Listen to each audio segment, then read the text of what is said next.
O ônibus de rosa. Fazia muito tempo em que ele havia prometido e hoje, finalmente, os dois estavam indo para Detroit, onde queria mostrar uma coisa. Mas o que vamos ver lá, vovô? Espere e verá. Bem lê, pronunciando bem devagar. Henry Ford Museum. O Museu da Ford! Meu Deus! Vovô, você é mesmo incrível! Andamos horas e horas de ônibus só para ver automóveis antigos. Vovô, um apaixonado por carros. Quem diria? Você nem tem carteira de motorista? Isso não é somente museu de automóveis. Aqui está a história dos Estados Unidos. Mas a gente veio para ver uma coisa apenas. E depois chega de falatório. É só me acompanhar e pronto. Mas antes eu preciso fazer xixi, porque ficar naquele ônibus fez adormecer minha próstata. Vovô precisa fazer xixi toda hora, porque tem essa tal de próstata, que ninguém sabe onde ele pegou, mas o fato é que tem, e sempre se queixa disso. Ao sair do banheiro, o avô volta com um ar tranquilo e contente, como se tivesse visto o paraíso. Um senhor alto e forte de uniforme acompanhava os dois por um longo corredor e depois por um jardim para levá-los ao salão onde há um velho ônibus. Lá está, é aquele ali. Andem depressa, senão vai embora. É claro que ele está só brincando. É ele! Meu Deus, é ele mesmo!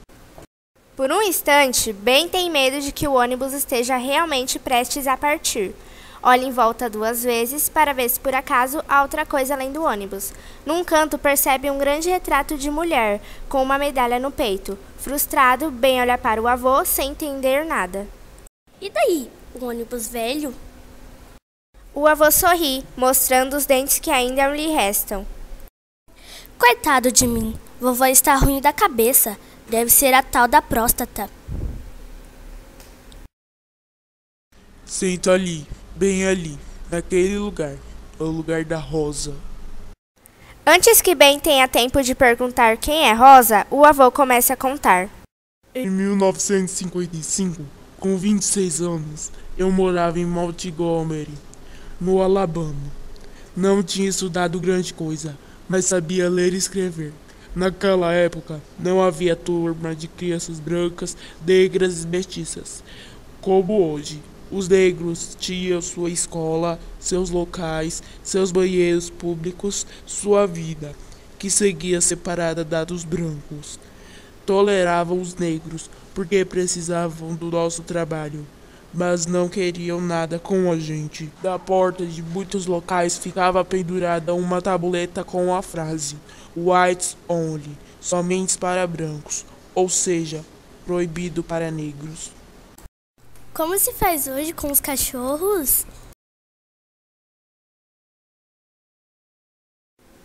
Pior, hoje se um cão entra por engano num bar, ele é simplesmente posto para fora. Na época, se um negro tentasse fazer isso, seria linchado ali mesmo e os assassinos absolvidos. Eu era carregador na estação ferroviária, um trabalho duro. Entre os brancos, alguns eram gentis, às vezes até davam gorjeta, mas a maior parte tratava a gente feito escravos, com desprezo. Eu era jovem e isso me dava raiva, me fazia mal, mas para anestesiar a raiva, eu pensava no medo em Jeremy, ou melhor, no olho e na perna de Jeremy. Alto e forte como um carvalho, Jeremy era carregador como eu. Tinha 50 anos, um olho de vidro e uma perna dura como um cabo de vassoura. Todos sabiam o que tinha acontecido com ele. Um dia, quando ainda era rapaz, deixou cair uma mala na linha 7. A mala abriu e as roupas imaculadas se espalharam nos trilhos sujos de terra e carvão. Entre camisas e coletes também havia um capuz branco com 2 buracos para os olhos. Imediatamente, o dono da mala começou a espancá-lo com uma bengala de castão de prata. Batia com toda a força, mas Jeremy agarrou a bengala e desarmou. Não tocou no homem, nem de leve. Contudo, colocou a bengala no joelho, quebrou-a no meio e jogou os pedaços sobre os trilhos, onde estavam as roupas. Foi despedido na hora. Depois veio a noite. Deram uma surra nele com barras de ferro e bastões, e foram embora, certos de que ele estava morto. Mas ele escapou dessa, e quando se recuperou, foi até readmitido no emprego. O olho de vidro e a perna de pau deviam servir de alerta para todos. Essa é a história mais triste que Ben já escutou. No entanto, ele ainda não consegue entender porque o avô precisou contá-la, justamente ali, dentro de um velho ônibus de museu. Era o dia 1º de dezembro de 1955 e como todas as noites, peguei o ônibus, justamente esse onde você está sentado, de volta para casa. Os lugares da frente eram reservados para os brancos e a gente podia ocupar os outros, desde que nenhum branco estivesse de pé. Naquela noite fazia muito frio e eu estava cansado. Por sorte, quando subi, ainda havia uns lugares vagos e consegui sentar. Depois de algumas paradas, ela também subiu. Rosa.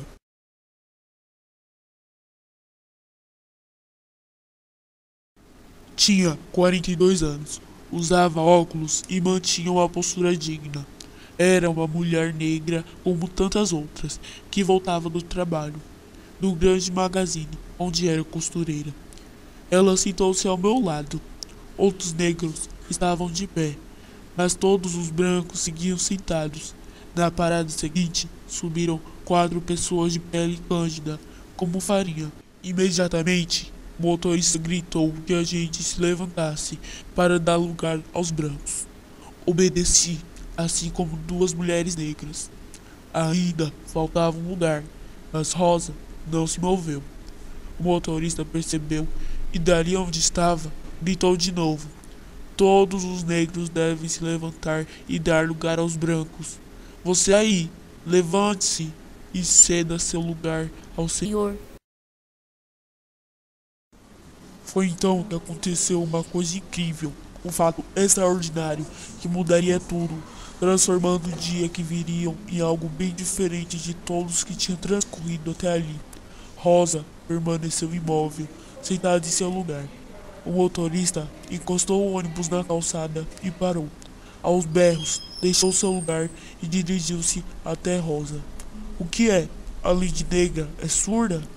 Não está vendo que há um senhor de pé? Preocupado, olhei para a mulher que não conhecia. Senhora, é melhor se levantar, senão vai ter problemas. Ela me encarou, seu olhar penetrou o poço negro nos meus olhos. Eu enxerguei meu medo, não disse mais nada, nem ela. Aquela mulher frágil e decidida olhou para mim, fazendo-me sentir menos que nada. Agora, os olhos do avô brilham, tristes. Pega a mão do menino e, apertando-a com força, continua. Nenhuma palavra, só aquele olhar cheio de piedade. O motorista, de uniforme, queixo bem barbeado e 2 manchas de suor debaixo dos braços, parou diante dela com toda a sua imponência. Levante-se, dê ao lugar ao senhor. Não, disse pactamente a mulher, e calma e serena o fixou bem nos olhos. Negra, já falei para se levantar e dar ao lugar ao senhor. Rosa não moveu um músculo e, mirando-o bem nos olhos, como tinha feito comigo, repetiu decidida: não. O homem ficou furioso e desceu do ônibus, gesticulando e gritando: ah, é assim? Pois vou mostrar como é acabar com esse ar seu de pavão. Embora fosse dezembro, começou a fazer calor dentro do ônibus. Um calor insuportável. Alguns brancos balançavam a cabeça. Onde vamos parar?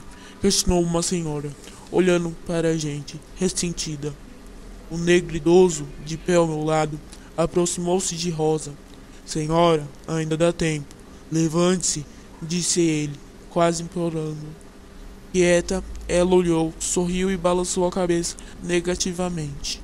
O motorista então voltou com 2 policiais, que a pegaram à força e a ergueram do assento. Ela continuou imóvel e se deixou transportar até o carro como uma rainha em um seu baldaquino. Meteram-lhe algemas como se ela fosse delinquente. E eu não fiz nada, nadinha. Fiquei ali, de pé, arrasado, e pensei que aquela mulher devia ser louca e pagaria caro pelo nariz empinado.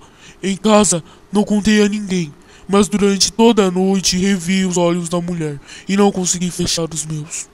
Dias depois, no trabalho, disseram para eu não tomar o ônibus na volta de casa. Quem pediu isso foi Jeremy, encarando-me com seu olho bom. Ele disse que tinham pedido uma de nossas mulheres no ônibus porque ela se negou a ceder o lugar. Então, em protesto, decidiram não pegar mais condução. Morri de vergonha. Não tive peito de dizer que também estava no ônibus. Falei apenas que concordava. E à noite voltei para casa a pé. Demorei 2 horas. Depois soube que a mulher tinha sido libertada, quase em seguida, graças a um advogado e a um jovem pastor, mas condenada a pagar $10 de multa. O pastor era Martin Luther King, que abençoou o boicote, a pé, de bicicleta, em carretas, em furgões e até no lombo de burro. Cada um se arranjou como pôde. Mas nada de ônibus. Foi assim por um ano inteiro. A empresa de transportes ficou à beira da falência e muitos motoristas perderam o trabalho. Rosa também perdeu o emprego e por causa das contínuas ameaças teve de se mudar. Mas sua resistência não foi em vão. Em 1956, um ano após o seu não, a Suprema Corte aboliu a segregação racial nos serviços de transporte público.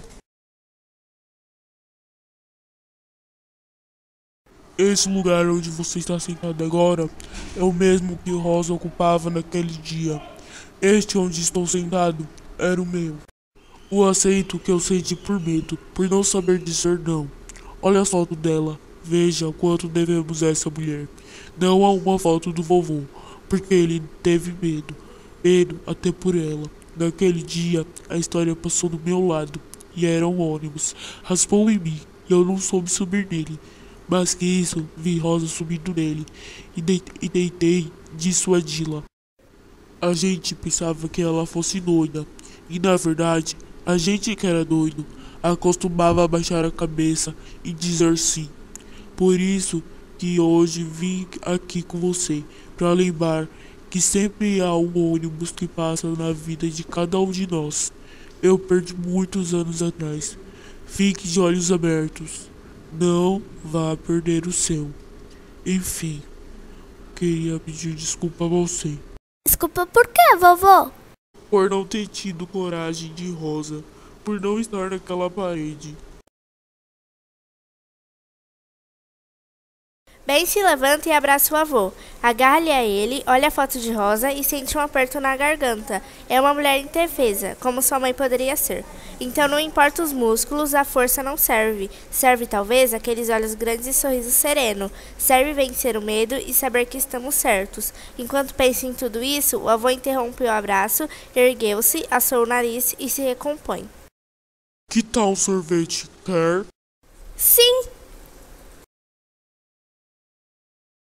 Eles seguem rumo ao restaurante, rumo ao presente.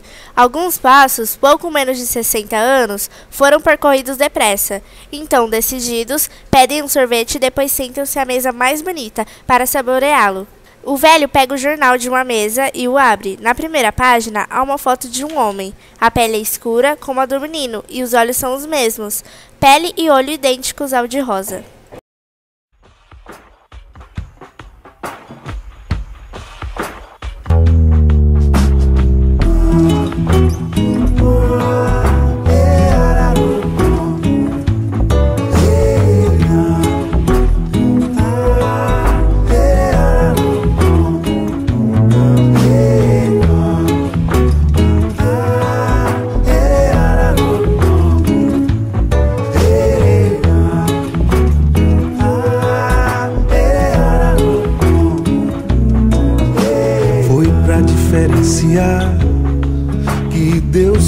a diferença irá nos aproximar, intuir o que ele pensa.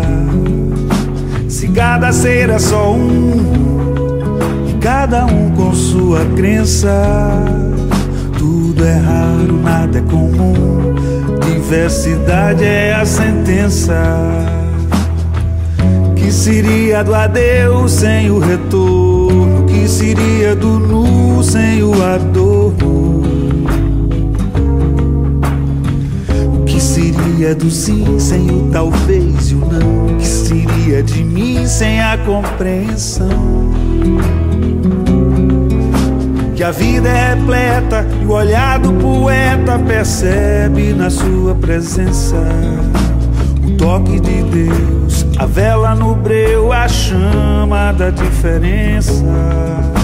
A vida é repleta e o olhar do poeta percebe na sua presença o toque de Deus, a vela no breu, a chama.